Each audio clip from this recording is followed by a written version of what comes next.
Salut tout le monde et bienvenue dans cette deuxième partie de notre série de vidéos consacrée à la découverte de Laravel 10. Alors, dans cette deuxième partie, je vais vous parler des outils nécessaires pour coder notre application, tout simplement pour commencer à bosser sérieusement. Alors, le premier outil que je vous propose, c'est avant tout d'abord, il faut l'Aragon, un serveur local tout court, que ce soit l'Aragon, Zamp, Mamp ou ainsi de suite. En tant que développeur, vous devrez connaître ces différents outils qui nous permettent de tester notre application à local. Alors moi, j'ai décidé d'utiliser comme outil ou comme serveur local l'Aragon. L'Aragon, pourquoi? Parce que cet outil, par exemple, si je vous montre l'exemple, il embarque avec lui déjà. Il y a Python, il y a Node.js, il y a MySQL, il y a Apache et il y a PHP. Si vous regardez notre version PHP, c'est PHP 8.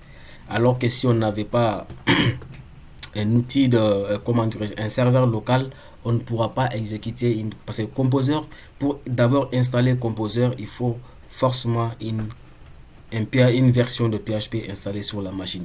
Et de deux, cet outil nous permet aussi de créer donc des outils sans passer par une ligne de commande, un projet vide ou WordPress, Laravel, Symfony, ainsi de suite. Si je décide par exemple de créer un projet Laravel, il suffit juste de donner le nom et lui il va faire le job à notre place.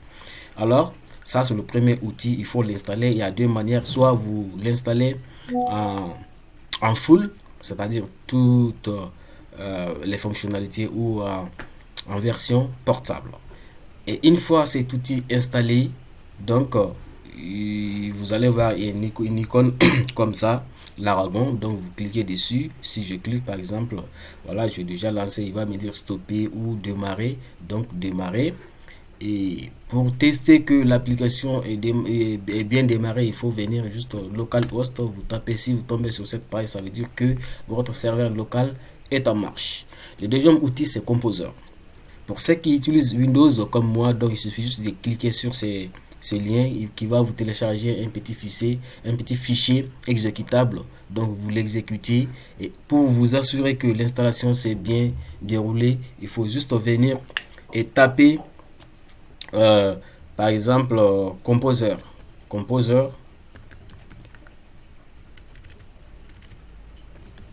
Composer-V.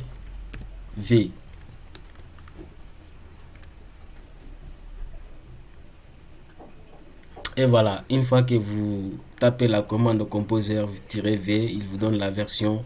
Donc j'ai la version 2.5.1 et avec toutes les commandes qui sont proposées qu'on peut taper avec. Une fois ceci est fait, donc on passe maintenant à l'installation d'un projet Laravel.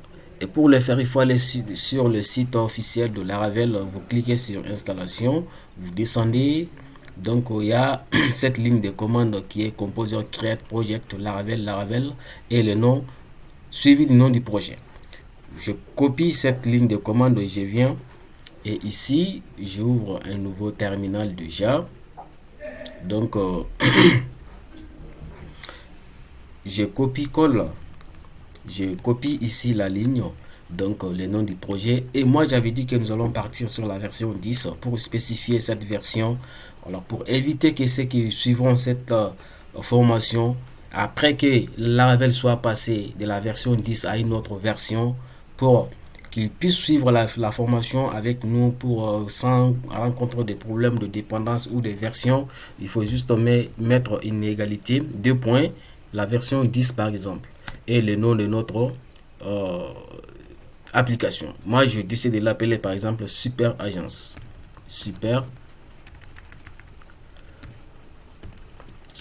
Agence. Et voilà, je tape entrée. On attend. Et voilà, donc vous pouvez vous déplacer dans n'importe quelle partie de votre ordinateur, vous vous placez dans un fichier, dans un dossier que vous souhaiterez créer, par exemple le projet. Et du coup, voilà, une fois que le projet est lancé, si vous arrivez au même résultat que moi, ça veut dire que votre projet est créé. Si tel est le cas, je vous dis bravo et rendez-vous à une nouvelle vidéo.